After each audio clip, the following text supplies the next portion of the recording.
Hello, welcome back to Let's Play Jane's Fighters Anthology as we continue to go through the reference material. Today, we will start with the M113A2. Title, FMC, now United Defense LP, Links or M113 Command and Reconnaissance Vehicle.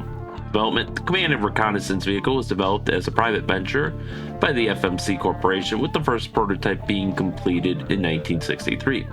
Although tested by the U.S. Army, it was not adopted as they had already selected the M114 Command and Reconnaissance carrier, which is very similar in appearance to the FMC vehicle. Description: Links.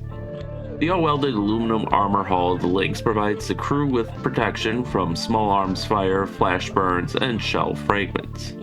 Wait, M114. I've never heard the M113 just called the Lynx before. That's what's throwing me off. The all-welded aluminum armor hull of the Lynx provides the crew with protection from small arms fire, flash burns, and shell fragments. The driver is seated at the front of the vehicle on the left side and has a single-piece hatch cover that opens to the rear with an integral M19 infrared periscope mounted in its roof and 5 M17 periscopes arranged around the forward part of the roof. The commander, who also operates the main armament, is seated to the right and rear of the driver and is provided with an M26 turret that can be traversed manually through 360 degrees and which has 8 vision blocks for all-round observation. Third crew member, the radio operator observer, is seated to the left rear of the commander gunner, is provided with a single-piece hatch cover that opens to the rear. 3 M17, 1 M17C periscopes are mounted in the roof of the vehicle around the hatch cover. The M26 turret is armed with a 12.7mm M2 HB machine gun that can be aimed and fired from within the vehicle. Turret traverse and elevation of the main armament are manual. A 7.62mm machine gun is mounted at the radio operator observer station at the rear of the hull, and 3 smoke grenade dischargers are mounted on either side of the hull at the front. Specifications for Canadian Lynx: crew of 3, combat weight 8,775 kilograms, unloaded weight 7,725 kilograms, max speed road 70.8 kilometers per hour, water 6.6 kilometers per hour, acceleration from 0 to 48 kilometers per second in 18.5 seconds. Engine Detroit diesel 6V53 6-cylinder 2-stroke. Water-cooled diesel developing 215 horsepower at 2,800 RPM. Armament: main 1 12.7mm machine gun, secondary 1 7.62mm machine gun. Smoke laying equipment: 2 triple smoke grenade dischargers. Ammunition for main 1,155 rounds, secondary 2,000 rounds. Sorry, I just gotta look this up real quick.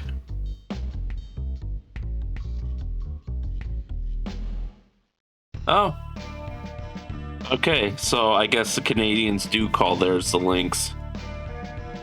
It's funny that apparently they call it the M113 and a half. Alright, so we actually have a view of the engine here, so look at that beast. Although it does output less horsepower than my last car.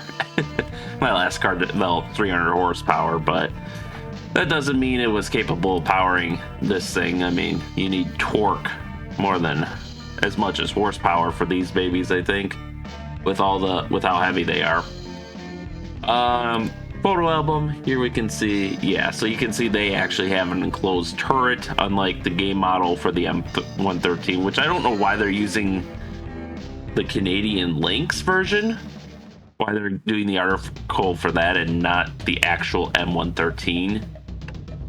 But it's a tidy little vehicle. I'd say with the turret, it's probably better than the M113, but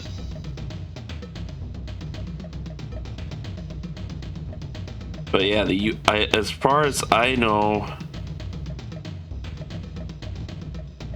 the U.S. Army didn't use this. They like the article said, they evaluated it, but they didn't use it.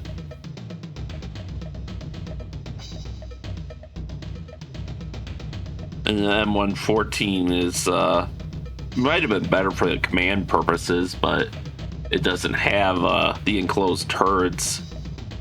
Actually, I'm looking at a picture of it now, and it's got like, I think, a pair of manually operated machine guns on it,